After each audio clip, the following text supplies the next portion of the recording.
My mom said I should have ironed my jacket. You're so pretty. So my first question is, what made you say yes to doing this? I love the camera. Okay. I love being seen. I love attention. On a serious note, that was a serious note, to be honest. But besides that, because I feel like there's not enough representation of what immigration stories are. Like, I've only seen two extreme ends of immigration stories. I've never seen, like, middle ground or, like, what other stories could be. What are those extremes? Every story I've seen has either been like, oh, I came from Saudi Arabia, already doctor, and I make $146,000 a year. Like, I came here and I'm still rich, so what's up? Where everyone else was like, I came here with only the clothes on my back. I work for like $2 an hour, and like I'm trying to hustle. I'm trying to make ends meet. I'm here. Right. So where are your parents from? From Kurdistan. Where is that for people who don't know where that is? It's a very large region, spread out through the Middle East, Asia, small parts of Russia, predominantly the north half of Iraq, parts of Turkey, Iran, Syria. I'm probably missing some, but we're from the northern Iraq part. When did your parents come over here and why? So my dad came over, it was around the 70s. He left Kurdistan when he was in his early 20s because of Saddam's regime.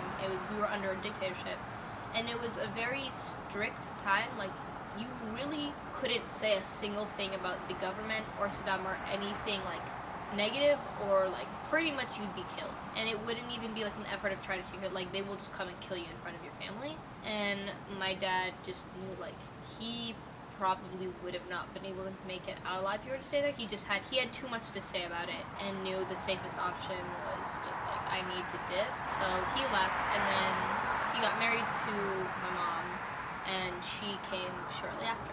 What was your first language then? Well, I don't know, because I grew up speaking, in my mind at least, speaking both. I think at one point they tried to only speak Kurdish to me because they figured I'd learn English anyways. I live in America. And then I'm not sure, like, I guess they were talking to doctors, like, what's good, like, what should we be talking to her with? But, like, as far as I can remember, I grew up speaking both. Like, my first words were literally a mix of English and Kurdish. So do you have like an accent in either language? I don't think I have an accent in some. You know what? Some words in English I do, but not because of my other language. Because when I was younger and I grew up hearing my mom speak, you know, like you kind of take things from family members. I'd hear my mom's accent, and her pronunciation stuck with me. So I have an accent on like some words and some like sounds only because she did, and I like picked it up from her. And in Kurdish, I'm sure I have like a very thin accent. You know, like I'm sure I have some type of accent, but it isn't necessarily thick, and I'm sure it only shows more on certain words. Where does the rest of your family live right now? Okay, so I have an uncle in Dubai, I have an aunt and uncle in Germany, I have an aunt in Italy, I have like a majority, like I'm willing to say 90% of my family lives in Kurdistan. Like all the main people in Kurdistan, and then everyone else is just kind of scattered. Like we're obviously here, we got Europe, and then like second cousins, which I can say I genuinely have like 100 of, all over the world. Australia, Europe, America, Asia. Do you wish that you lived closer to them? Yes and no. Yes, in the sense of I feel like I miss out on a lot because I'm not there with them. I only get to see them for a very limited amount of time every so often. It's not even guaranteed that I do get to see them. And no, in the sense of like, I know sometimes we talk about like going back and moving back, and I also can't help but be like, well, I was born and raised in America, so I've just become accustomed to feeling like this is my home. So, you know, like spending long periods of time somewhere, you just get kind of homesick. But it's weird because I have a dynamic of when I'm in America, I'll get homesick of Kurdistan. When I'm in Kurdistan, I'll get homesick of America. Were your parents, like, when you were born, were they already mostly comfortable here, or were they still like learning new things? Well, my mom had only been here for a few years at that point. My dad was comfortable. Like, he essentially moved when he was a teenager. Like, he went to Italy for a few years, and then he came to America. So he had been here for a while. Because I was born in, like, 2001, and he had been here since, like, the 80s. So, you know, it's been a while for him.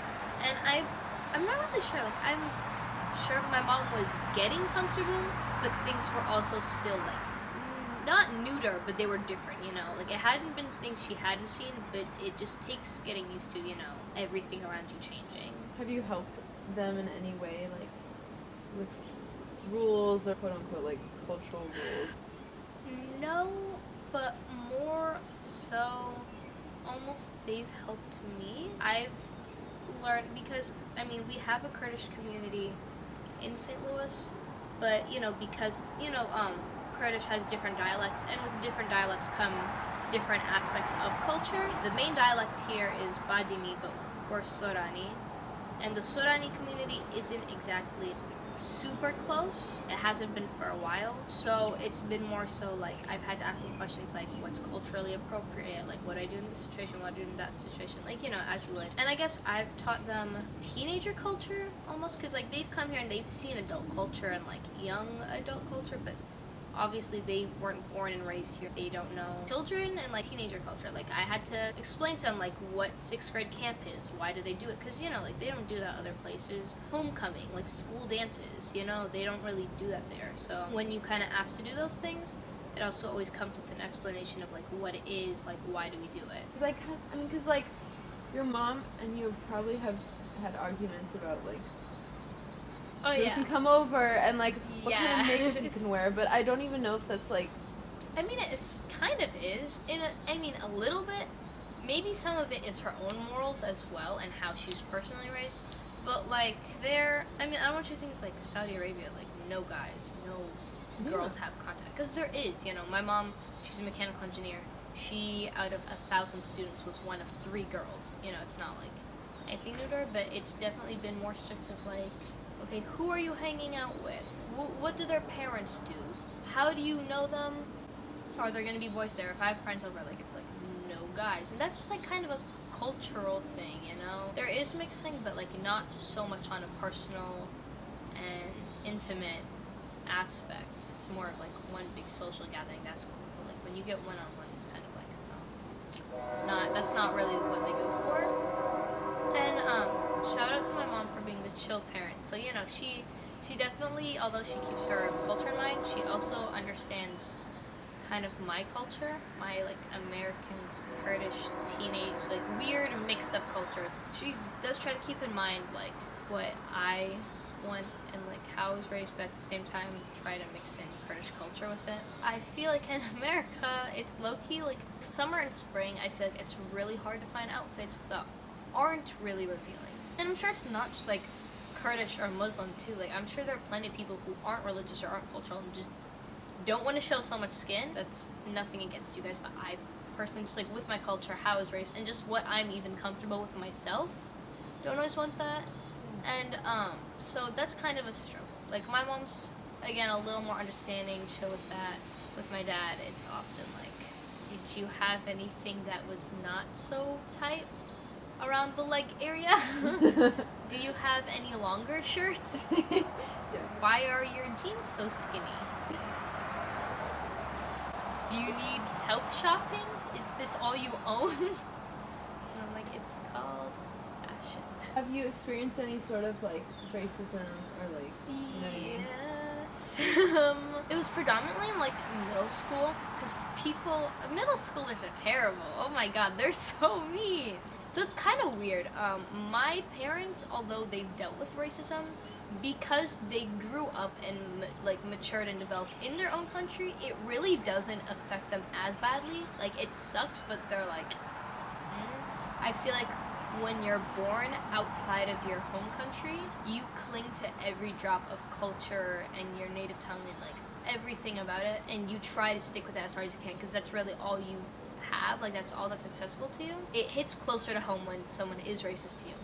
because it hits on that sense of I'm really trying to stick to the limited resource I have. So like a big thing in middle school was like go back to ISIS, terrorist jokes. It was kind of when the peak of ISIS was hitting, which by the way, the main targets of ISIS were Kurdish people, predominantly young Kurdish women, who would be kidnapped and sold into being sex slaves and wives of ISIS members. And ISIS was also defeated by Peshmerga, which are Kurdish freedom fighters. So it was kind of really disheartening to say, like, you're a member of ISIS, when I'm sure, like, to the puny, scrawny little white boy who was saying it was just like, oh, another Middle Easterner.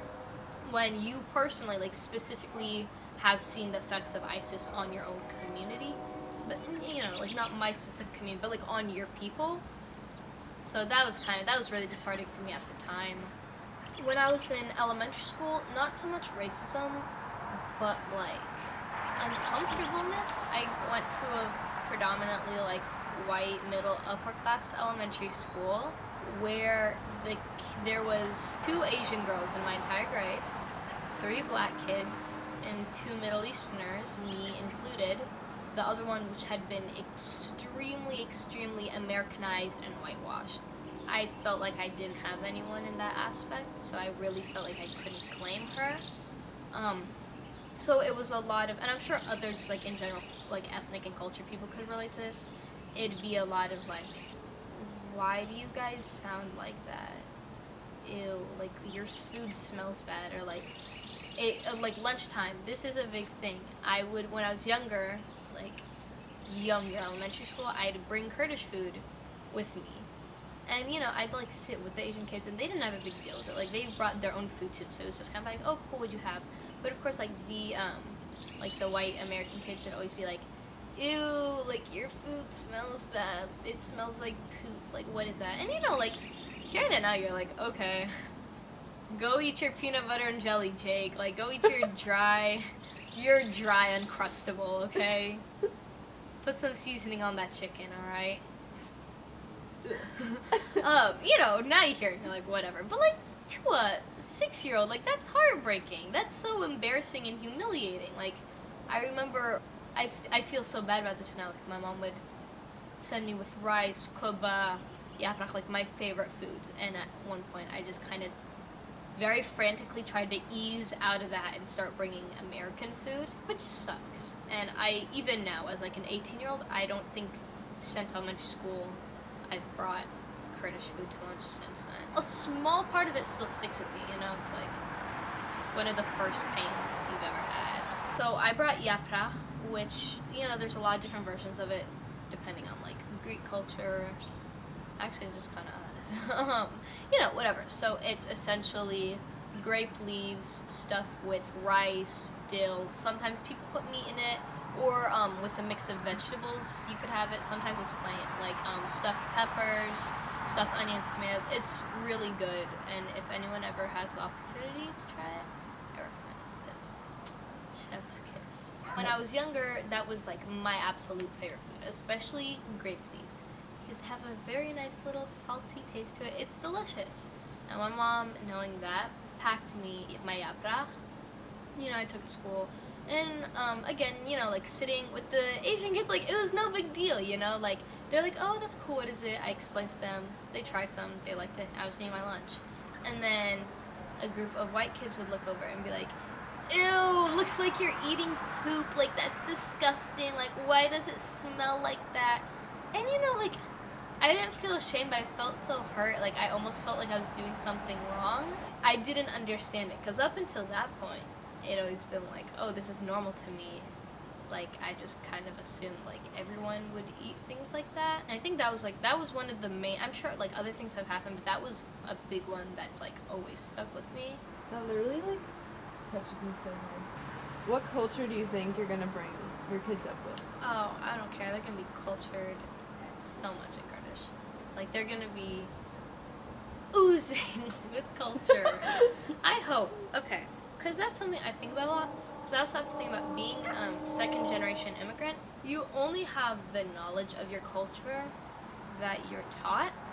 It's kind of hard accepting that your children probably won't have as many resources to become as cultured as you are, because I will only have to offer them what I have learned from my parents in like this limited time of growing up with them.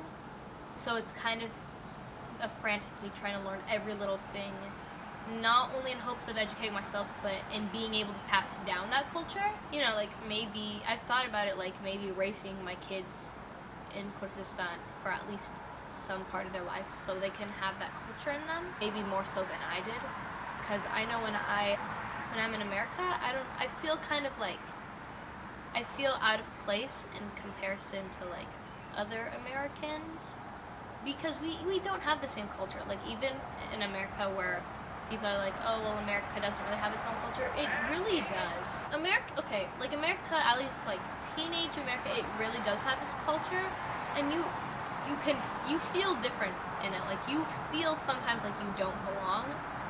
You know, sometimes there's just too many differences for it to even feel compatible.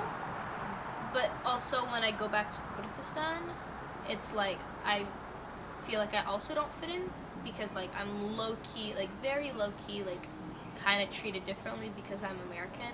Like I'm referred to as like, oh, the American cousin. Like I'm not taken seriously sometimes. I feel like I'm dismissed. I feel like they pay more attention to how I pronounce things. You know, it's like on both sides I feel like I don't fit in, so there's really a sense of disassociation sometimes, because I'm like, I don't know where I belong. I feel like there's no middle ground for this gray area that I'm stuck in. Do you feel different pressures from the American culture and the Kurdistan culture to take like different career paths? I feel like in America, it's with career paths and college choices, it's very welcoming and warming, but very extremely unrealistic. They give you so many options that realistically, a lot of them you cannot make a good, stable career out of. A lot of the things you can major in, and it will be like, you know, you love it, but there's absolutely no demand for it, and it's hard to make work out of it. There's so many people, like, they can't make ends meet with their major, you know? Whereas in Kurdistan, and generally in all of Asia, you take a test at the end of what would be pretty much your last year of high school over everything that you've learned, and we call it the baccalaureate. Essentially, like, you get scores on every subject, and you don't know what's going to be on there. You just know it could be over anything that you've learned, and the scores for that will pretty much tell you what you become. So it ranks architecture and doctor are the highest, and you can, if you get the highest, you can choose from anything. Engineering is second highest, so on, so on, so on. It's, of course, it's changed. It's not as extremely strict, like, oh, you're destined to this one thing. Like, you know, there are ways to kind of switch around. There's different paths you can go. It's more realistic. It's so much more realistic. You don't see people struggling for jobs there, because the job options, the study options are realistically what's in demand. It's not like they're terrible. Like, it's the same majors that you would see here, and there's other majors that are like, you know, kind of like just as they are here, but you don't see them being made into careers. And I don't, maybe to an American that might sound bad, but it works and it helps, and I think it makes it much more easier. It's, of course, schooling there's a lot more stressful, which is why you see better results, which is why you see so many more doctors, so many more engineers, so many girls in STEM, so many people doing amazing things. It's because, although it might not be as like dreamful and warm and welcoming, like, it's 100% more realistic. So I think the pressure I'd get from my mom when I was younger, it might not have been as bad as other parents, right? Like, from a young age, like, doctor. But, you know, like, well, some American parent was probably out there telling their kid, like, you can be anything you want to be. Like, pretty much as soon as I got into, like, high school or middle school, it was like, you can do what you want, but it probably needs to be in science, because that's, realistically, that's where money is. You need to be, like, a lawyer or an engineer or something. Like, you're not going to be, like, a fine arts major. Like, that's not... There's no careers in that. Do you feel like because of how realistic they were that you grew up a little faster than other people? I feel like America in general, you have to grow up faster. You see people working from 16 here, You see people having to pay their own car insurance, pay their own phone bill from like a young age, from what I think anyone would essentially call them a child, not even maybe a teenager yet. You see people having to grow up in this country. I think just because of cultural standards, you don't see that in Kurdistan. You know, it's just more so culture that family takes care of family. Like, I'm not gonna let you work at such a young age. I've got it covered. You study, you do what you need to do at that age. So I think that's not really what's contributed to maybe me having to grow up faster. I think my mom's views on those like career things, like kind of her being so blunt, has made a better path for me. Because I'm a very fine arts person, and I'd love to major in like something humanities or fine arts, but like, and I don't know, maybe this sounds like brainwashing to some people. I can see how it sounds like that. It's not that I've like given up and been like, there's no careers in that. I've found out through kind of like exploring and reaching out myself that maybe that wasn't the path for me. And I've almost implemented the skills that I have from those things into a career that like I can rely on no matter where I go. Like a good, safe path. I like what I want to do. I know what I want to do. I have the things that made me happy from my own personal hobbies. So I think her bluntness didn't really make me grow up more, but it was more such like advice that helped me figure out what I want to do. Do you think that your confidence in your culture has grown? I know for me, like, I used to hide it. Oh. You know what I mean? You know what? I get that. I actually knew a few Kurdish girls who, like, in school stuff, they would not want to let people know. I think because my parents, from a young age, almost, like, forced me to, like, because we celebrate Nowruz, which is Kurdish New Year's.